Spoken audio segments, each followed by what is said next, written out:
মাত্র 10 টাকা দামের বিস্কুট দিয়ে বাড়িতেই বানিয়ে নিতে পারবেন খুবই মজাদার এবং ইউনিক একটি চকলেট, যেটা বানানোর পর আপনার বাচ্চারা আপনার ফ্যান হয়ে যাবে।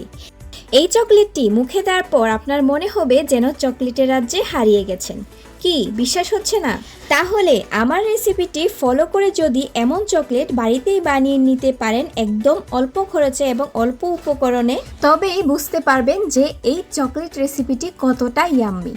তাহলে চলুন কথা না বাড়িয়ে মূল রেসিপিতে যাওয়া যাক। আজকে 10 টাকা দামের চকলেট বিস্কিট দিয়ে কিন্তু আপনাদের খুবই মজাদার চকলেট বানিয়ে দেখাবো। এর জন্য আমি 10 টাকা দামের ওরি ক্রিম বিস্কিট নিয়েছি। আপনারা চাইলে যে কোনো ব্র্যান্ডের চকলেট বিস্কিট এখানে নিয়ে নিতে পারেন। আমি এখানে ওরি ক্রিম নিয়েছি। তারপর এগুলো আমরা প্যাকেট থেকে খুলে নেব। খুলে নেওয়ার পর কিন্তু আমি এখান থেকে আলাদা করে ক্রিমগুলোকে একটি নাইফের সাহায্যে আলাদা করে নিচ্ছি। খুব সহজভাবে কিন্তু ক্রিমগুলো আলাদা করে নেওয়া যায়। আমি সবগুলো ক্রিম আলাদা করে নিয়েছি। এবার কিন্তু বিস্কিটগুলো আমরা ব্লেন্ড করে নেব। এখানে চাইলে কিন্তু আপনারা হাতের মাধ্যমেও বিস্কুটগুলো গুঁড়ো করে নিতে পারেন। আমি এখানে গুঁড়ো করে নিয়ে চলে এসেছি। এবার বিস্কুটের গুঁড়ার মধ্যে আমি এখানে 1 চামচ পরিমাণ বাটার মিক্স করে দিয়েছি, আর দিয়ে দিলাম অল্প একটু দুধ। এবার চামচ দিয়ে ভালো করে এই বিস্কিটের গুঁড়া আর বাটার একসঙ্গে ভালো করে মিশিয়ে নেব। দেখতে পাচ্ছেন আমি কিভাবে চামচ দিয়ে ভালো করে একসাথে মেখে নিচ্ছি। এবার কিন্তু আমি আগে থেকে বিস্কুটের মাঝখানে যে ক্রিমটা রেখেছিলাম সেই ক্রিমটা কিন্তু এখানে মিলিয়ে দেব। আগে আমি ক্রিমটার সাথে গুঁড়ো করে নিই, কারণ ক্রিমের সাথে গুঁড়ো করতে গেলে কিন্তু গুঁড়োটা ভালোভাবে হবে না। এর জন্য কিন্তু আমি পরবর্তীতে ক্রিমটা অ্যাড করে দিয়েছি আলাদা করে। এদিকে এগুলো পুরোপুরিভাবে মাখা হয়ে গেছে। আমি এই চকলেটটি বানানোর জন্য বাদামও ইউজ করব। আমি কিন্তু বাদাম ভেজে নিয়েছি। বাদাম ভেজে বাদামের উপরে ছিলকাগুলো ফেলে দিয়েছি। এবার এগুলোকে ভালো করে ব্লেন্ড করে নেব। ব্লেন্ড করে নিয়ে এতে দিয়ে দিব 2 চামচ আইসিং সুগার। আপনারা কিন্তু এখানে আস্ত চিনিটা ব্যবহার করবেন না, তাহলে কিন্তু বাদামের গুঁড়োর সাথে চিনিটা গলবে না। তারপর কিন্তু আমি আগে থেকে যেই বিস্কুটের গুঁড়ো আমি ম্যাশ করে রেখেছিলাম সেগুলো দিয়ে দিব। এবার এতে আমি দিয়ে দিব চকলেট ইমালশন। চকলেট ইমালশনটা দিলে কিন্তু ফ্লেভারটা খুবই ভালো আসবে চকলেটের, এর জন্য আমি দিয়ে দিচ্ছি। এবার হাত দিয়ে ভালো করে এটিকে মাখিয়ে নিচ্ছি। দেখতে পাচ্ছেন আমি কিভাবে মাখিয়ে নিচ্ছি। চাইলে আপনারা চামচের সাহায্যেও কিন্তু মাখিয়ে নিতে পারেন। এবার আমি এতে দিয়ে দিব 2-3 চামচের মতো কনডেন্স মিল্ক। কনডেন্স মিল্কটা দিলে কিন্তু এর টেস্টটা দ্বিগুণ হয়ে যাবে। চাইলে আপনারা এটাকে স্কিপও করে নিতে পারেন। এখানে কিন্তু আপনারা চাইলে গুঁড়ো দুধটা ইউজ করে দিতে পারেন। এবার কিন্তু আমি ভালো করে হাত দিয়ে মাখিয়ে নিচ্ছি।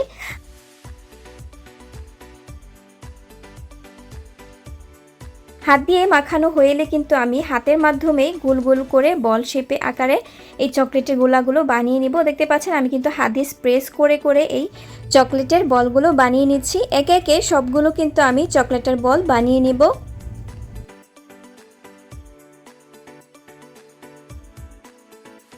এই তো দেখতে পাচ্ছেন একে একে কিন্তু আমি সবগুলো চকলেটের বল বানিয়ে নিয়েছি। এবার এই চকলেটের বলগুলো সাইড করে রেখে দিব। এবার চলে যাব আমি চকলেট তৈরি করতে। চকলেট তৈরি করার জন্য আমি এখানে চকলেট নিয়েছি। আমি এখানে ডার্ক চকলেটটা নিয়েছি। এবার চকলেটগুলো আমি একটি নাইফের সাহায্যে ছোট ছোট আকারে কেটে নিয়েছি। এবার চলে যাব চুলায়। চুলার মধ্যে আমি একটি প্যানে গরম পানি বসিয়ে দিয়েছি। এবার গরম পানির উপর চকলেটটা রেখে দেব। চকলেটের বাটিটা রেখে এতে আমি অল্প পরিমাণ তরল দুধ দিয়ে দিয়েছি। তরল দুধটা দিয়ে কিন্তু আমি অনবরত চামচের সাহায্যে নেড়ে চেড়ে চকলেটটা গলিয়ে নেব। এখানে কিন্তু আপনাদের ডবল বয়লারে যদি চকলেটটা তৈরি করেন তাহলে কিন্তু খুবই পারফেক্ট হবে। আর চকলেটটা বেশিক্ষণ ধরে যদি আপনারা গরম পানির মধ্যে রেখে দেন তাহলে কিন্তু চকলেটটা বেশি শক্ত হয়ে যাবে। এর জন্য অল্প সময়ে আপনারা তৈরি করে এই চকলেটটা নামিয়ে নেবেন। আমাদের চকলেটটা কিন্তু পারফেক্টভাবে তৈরি হয়ে গেছে। দেখতে পাচ্ছেন খুবই অসাধারণভাবে কিন্তু চকলেটটা গলে গেছে। এবার আমরা চকলেটটা তৈরি করার জন্য চলে যাব। এদিকে চকলেটের বলগুলো আমি যে আগে থেকে তৈরি করে রেখেছিলাম বিস্কিটের গুঁড়া আর বাদামের গুঁড়ো দিয়ে, এটিকে আমি কিন্তু এই চকলেটের মধ্যে ডুবিয়ে নেব।